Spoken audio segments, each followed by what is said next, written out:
Hello, this is Professor John Galaska, Antioch University's professor for Psychology 508-2, the online psychological assessment course. Our first week forum discussion was on the three aspects of cultural competence, and there were some very neat terms there. Microaggressions, diagnostic, and cultural overshadowing are things that you should be able to define and understand what they are. As well, you should be familiar with the styles of acculturation found on page 32 of our textbook. Those are marginalization, assimilation, separation, and integration. And those are pretty obvious what all of those are.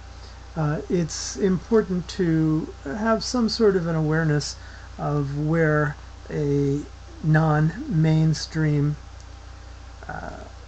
client or someone who comes from a different cultural background than your own, where they are in regard to their acculturation. So be familiar with those terms on page 32 as well. I did make a Jeopardy game to be used in class. I'm going to post this in the resource section. It's totally optional. If you'd like to use it, might be kind of fun for you. It's a different way to review the material. So I'll have that Jeopardy game on the first few chapters of our text posted pretty shortly. Our second week's discussion was on a topic that is a review for any of you who've had research methods before. Validity, reliability, and we add clinical utility when talking about assessment tools.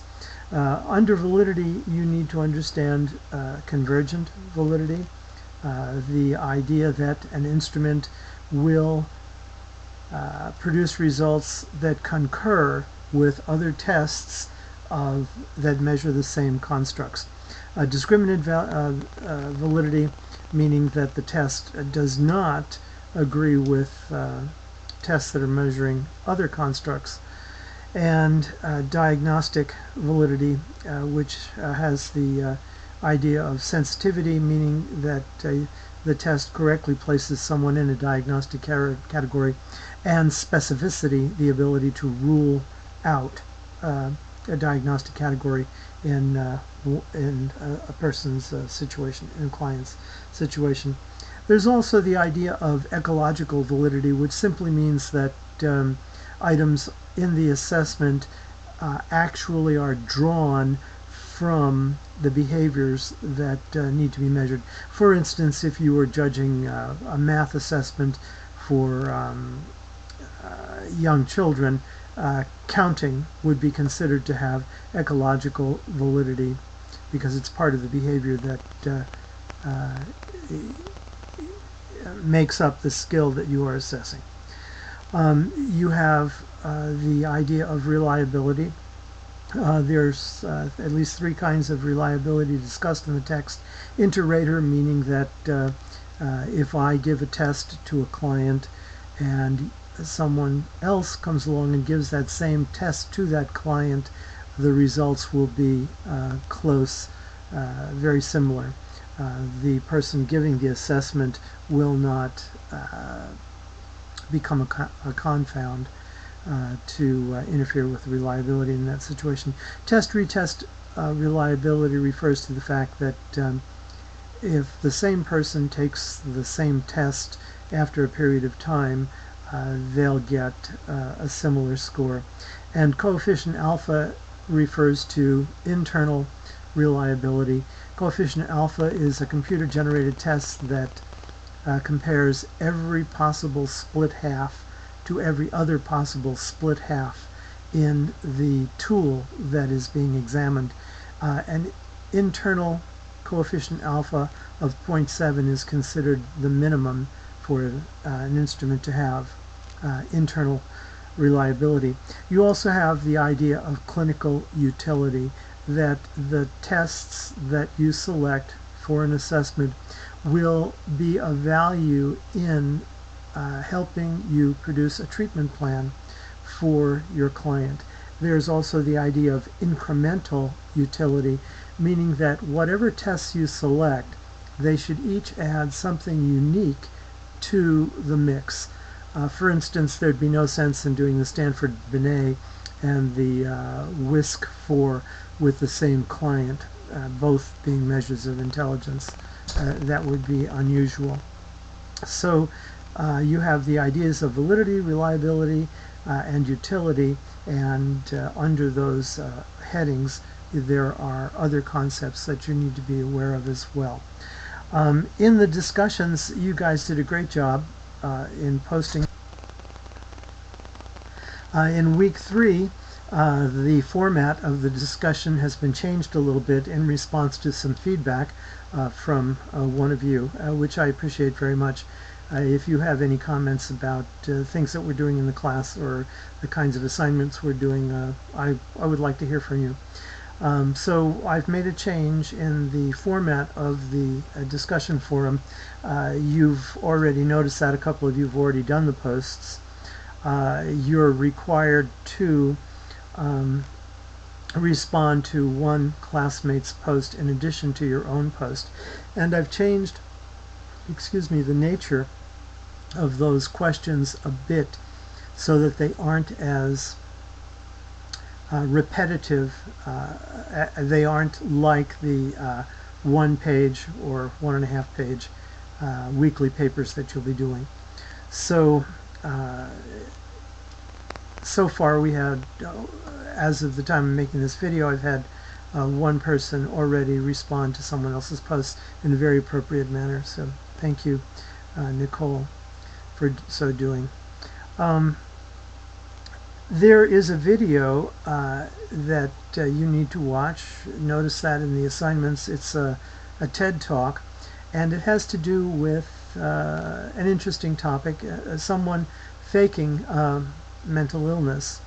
And if anyone has seen the movie Primal Fear with Richard Gere, that has to do with someone also faking a mental illness, and that's quite an interesting drama.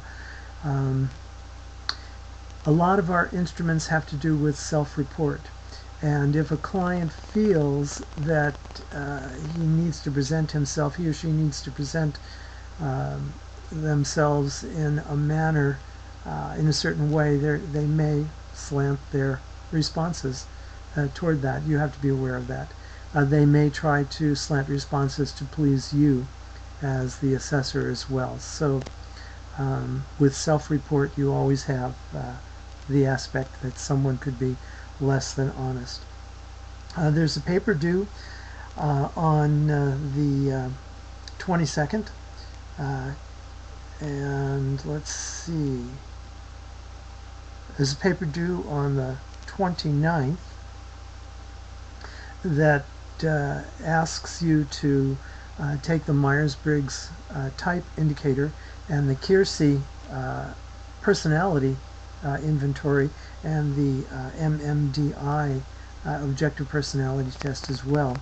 And there are some resources that I've given you concerning those. Please take those inventories. You should note that the Myers-Briggs instrument that's there is not the original. It's what would be called a knockoff, and it's possible that it's not as good as the Myers-Briggs. So take those inventories. I would like you to report the scores that you've gotten, and also I would like you to comment on the interpretations given those scores by the instruments that you've taken. And I don't, you could write a book about that. Don't. Please confine that part of the written work to about 1.5 pages. And in the remaining 1.5 pages, I said 2 to 3 pages, give a brief report on some of the psychometric properties of those tests. Those can be easily determined by looking up an article or two, or even lifting articles from the websites for those instruments. Okay, well, that's about all that I wanted to go over for right now.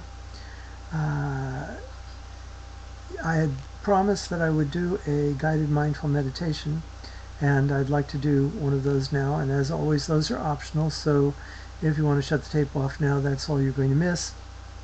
I would like to do a what's called a body scan.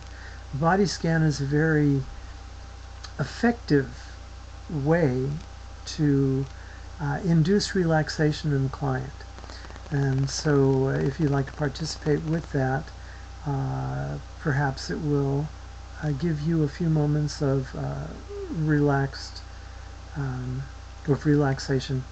and also you can learn by modeling what I've done here, how to do a guided mindful meditation. It's a great technique for soothing an agitated client, or for allaying anxiety in a client who might be about to take a test for you.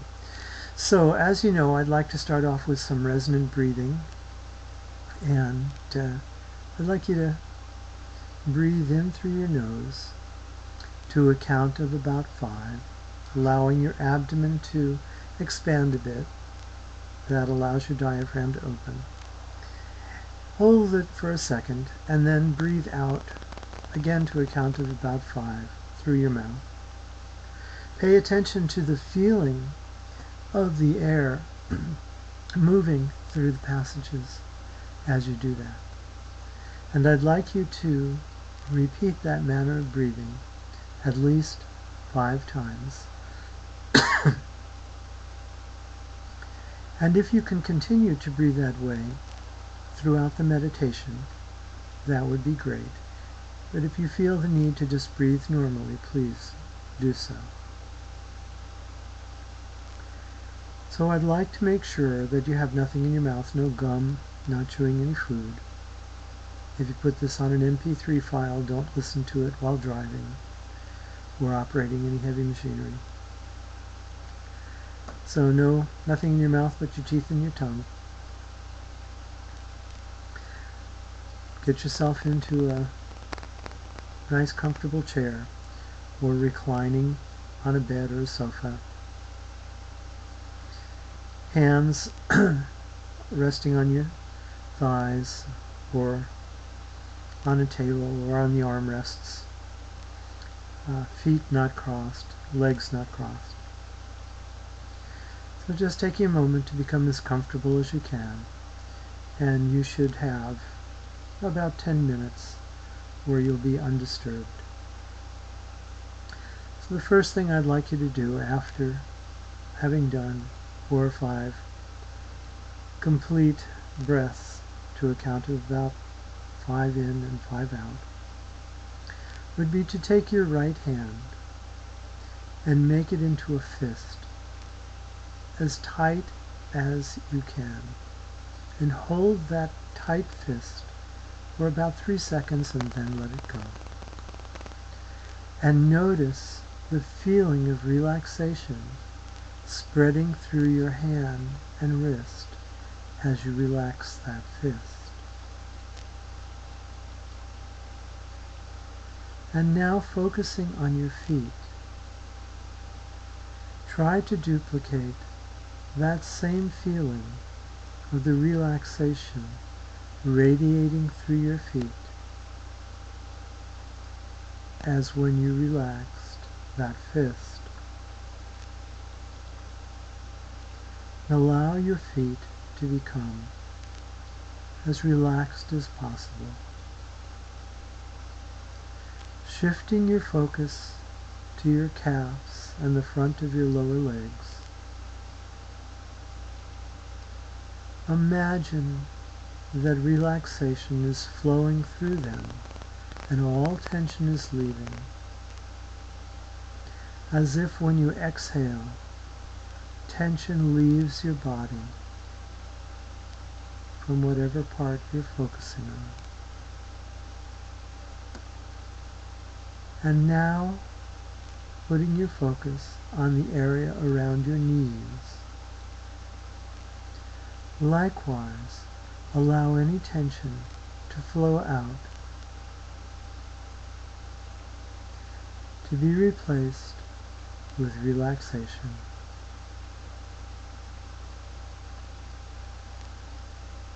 And your thighs, front and back, your upper legs.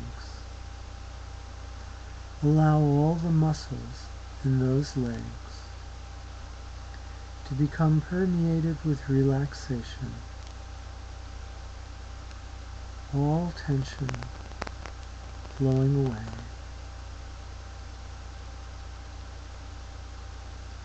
And likewise, your abdomen and lower back becoming relaxed, any tension flowing out with your exhale.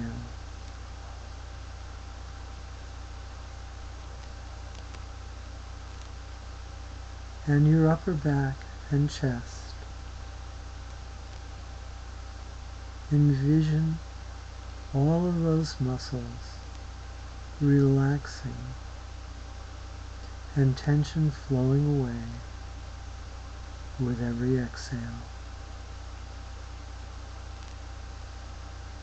And now paying attention to your shoulders. Once again, imagine all of the tension flowing out of all the muscles in those areas.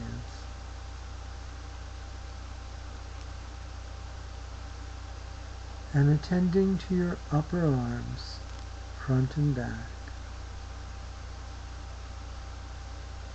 Allow all tension to dissipate and leave your body through your exhale. And your forearms, front and back.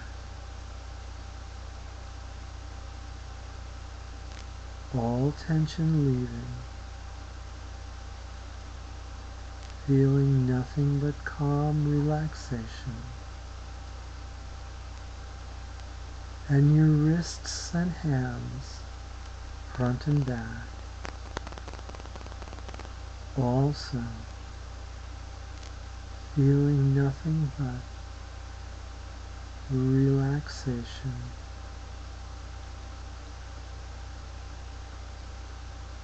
And shifting your focus to your neck, allow all the muscles to become quiet and relaxed.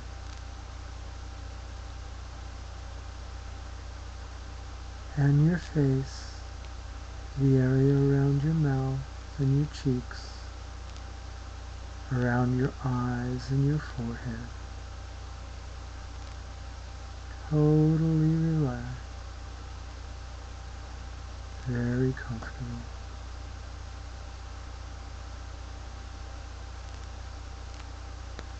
And take a moment to enjoy this feeling of relaxation.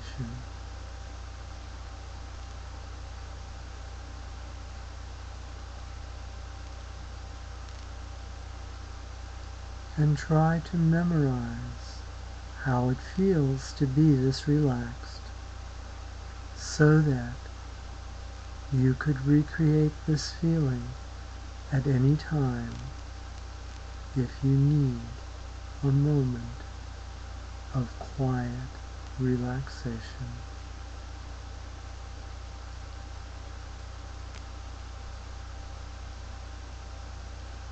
Enjoy this feeling.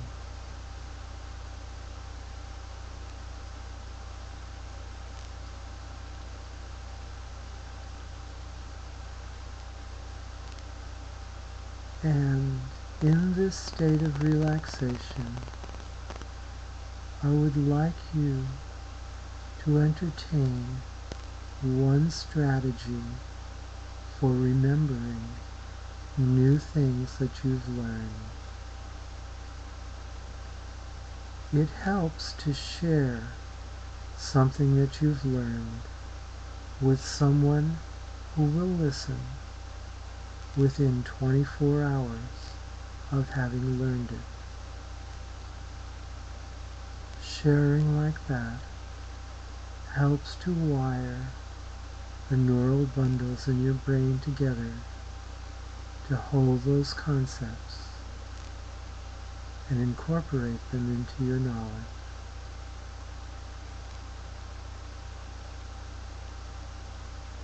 And now, taking a deep breath, imagine yourself floating above your chair or lounge. And upon exhaling to a count of 5, floating back down, feeling comfortable and refreshed, waking up, becoming more aware of your circumstances, feeling fully refreshed, wide awake.